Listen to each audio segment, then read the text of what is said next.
শহীদ Zia minus হওয়ার পরে এই দেশনেত্রী বেগম খালেদা জিয়া জাতীয়তাবাদীদের স্পষ্টভাবে তুলে ধরেছিলেন এবং তিনবার নির্বাচনের মাধ্যমে বেগম খালেদা জিয়া এই বিএনপিকে এই দেশের মানুষের কাছে তুলে ধরেছিলেন, প্রতিষ্ঠা করেছিলেন। তিনবার তিনি দেশের প্রধানমন্ত্রী হয়েছিলেন। আমিও তিনবার এবং আমি তিনবার মন্ত্রিত্ব পেয়েছি। প্রথম আমি বিদ্যুৎ জ্বালানি খনিজ সম্পদ মন্ত্রণালয়, স্বরাষ্ট্র মন্ত্রণালয় এবং 2001-এর পরে স্বাস্থ্য পরিবার কল্যাণ। আমি তিনবার দেশনেত্রী বেগম খালেদা জিয়ার স্নেহের এবং শ্রদ্ধায় আমি এদেশের মানুষের সেবা করার সুযোগ পেয়েছি।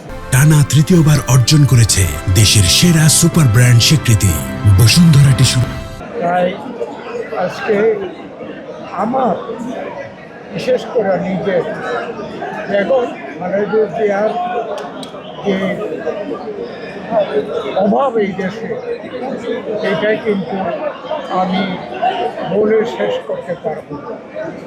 দেশের মানুষ বেগম খালেদা জিয়াকে কী পরিমাণ আজকে অভাব অনুভব করছে তা বলে আমি শেষ করতে পারব। আজকে আমরা সকলে এবং খালেদা জিয়াকে স্মরণ করছি।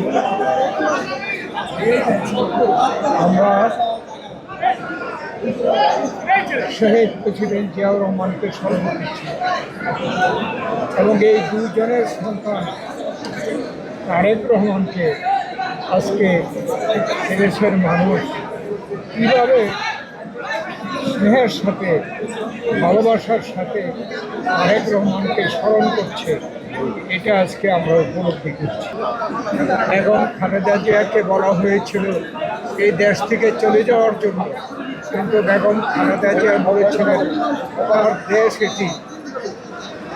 এবং খালেদা জিয়া এই দেশেই মৃত্যুবরণ করতে চান এবং বেগম খালেদা জিয়া কিন্তু এদেশেই মৃত্যুবরণ করেছেন। তিনি বলেছিলেন যে তিনি এই দেশের সন্তান, এই দেশেই তিনি মৃত্যুবরণ করবেন এবং তিনি তা প্রমাণ করেছেন। সেই জন্যই দেশনেত্রী বেগম খালেদা জিয়া একজন আপসহীন দেশনেত্রী।